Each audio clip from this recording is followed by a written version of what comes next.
guys, happy Monday. Welcome back to my channel. Today I'm taking a look at the Viseart 08 Brights palette. This is the Editorial Brights. And it is an online only thing from Sephora. And it is 100 Canadian dollars. I did get this as part of my VIB sale, so I got 20% off of it, so it was $80 Canadian. This is listed as on Sephora's website under Viseart Eyeshadow Palette, but if you check the back of it, it actually says it's a blusher and skin powder corrector palette. And according to Temptalia, that is because it's actually not safe for eye use in America, as far as I can tell. In Canada, it is eye safe as far as I can tell, according to our regulations. This is a look that I've done with it. I've done a couple other videos earlier last week that I was testing it out with, and overall I really like it. So I'm gonna go through and swatch all these colors here. And they don't have names, unfortunately, so I'm just going to go through and finger swatch them quickly, and then we will do like finger and brush swatches for real. So you get a dark blue, a kind of sky blue-ish color, a aquamarine color, a Mardi Gras purple color, a very bright yellow, like a crazy bright yellow, sort of medium Kelly green, I guess, an acid green, a really super bright orange, kind of mix between purple and red, a pure white color, a super hot pink color, and a like true sort of deeper red color. Now on my monitor, some of these colors do look a little bit different than they do in real life on the video, just because of how my cameras pick up the colors, so do keep that in mind. So starting through all the swatches, I did a finger swatch for the first line, and then I did a brush swatch for the second swatch underneath. They look very similar, to be honest, and for my brush swatch, I did choose brushes that were really densely packed, because I figure if you're going to be using these crazy colors, you're going to want a lot of pigment out of them, so you're going to kind of pack it on there. So there is my swatches. We're just going to go through everything quickly here while I talk a little bit more about this product. So it does claim to be very long lasting, very high pigmented, smooth, easy to blend, no fallout, and long stay. Now I found a couple of these colors were a little bit chalky, a little bit, I don't know, harder to build up, and I found that was especially true for the white, the middle purple, kind of the mix between the red and the purple, and the yellow color.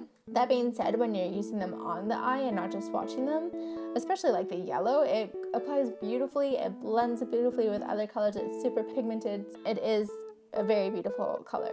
There is a tiny little bit of fallout on all of these pigments, and it is a little bit dusty when you're like mixing it in your palette, but nothing super crazy. I guess I'm kind of used to it, so overall I really did like it. I found the colors were very soft, very blendable, very forgiving for kind of an eyeshadow novice like me. So honestly, I would have to say I do recommend this if you're looking for like a single bright eyeshadow palette to do kind of anything and everything with. And obviously you can mix it with more neutral colors and kind of tone everything down. Overall, I really liked this palette a lot. So let's talk about some of the ingredients that might be a bit of a concern for you if you're thinking about getting this palette and you're worried about eye safety. So I went through to a couple of these sites where you can search for how safe ingredients are in cosmetic products, and the ingredients that might cause you some concern will be blue 1 and yellow 5, which are both dyes that are restricted in concentration. And then the more serious ones might be red 7, red 6, red 28, which in FDA or the US, they're not approved for use around the eyes. In Canada, it seems to be okay. And the other one that might be a concern is listed as ferric ferrocyanide, or otherwise known as Prussian blue, which is a synthetic dye, an iron-based pigment. And again, for FDA, it says it's only approved for use on the lips. And in Canada, it just says that it might be expected to be toxic or harmful. So there we go. A good resource for looking up this kind of stuff is ewg.org, but you can always do your own research and yeah, look into this on your own. There's also talc in here you might have an issue with. Personally, I don't have any issue with it in my eyeshadow. As for size and price effectiveness, I'm going to compare it here in a couple seconds to the Makeup Forever eyeshadow palettes. So this Viseart one is $100 and you get 24 grams of product. The Makeup Forever single eyeshadows are 2.2 grams each, and they run $25 each, which if you got 12 colors, obviously you're looking at close to $300, like $270. They are a little bit bigger pots than the Viseart ones, but that's still like a ton of money. I also compare it to the Naked 2 palette from Urban Decay. That is 17 grams of product, and you get 66, and it's for 66 Canadian dollars. A comparable, like, low-end sort of drugstore brand would be the NYX Brights.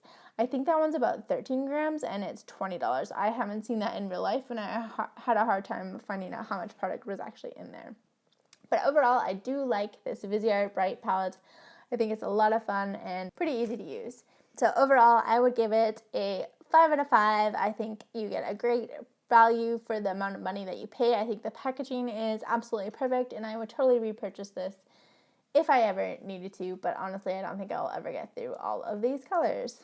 So thank you guys so much for watching. I appreciate all your love, comments, support, subscriptions, etc. So thank you so much for subscribing. And actually, I did, very excitingly enough, it's Sunday night right now, I hit 500 subscribers. I'm at 502 at the moment. So do make sure you check out my 500 sub giveaway. I'm going to do a live draw.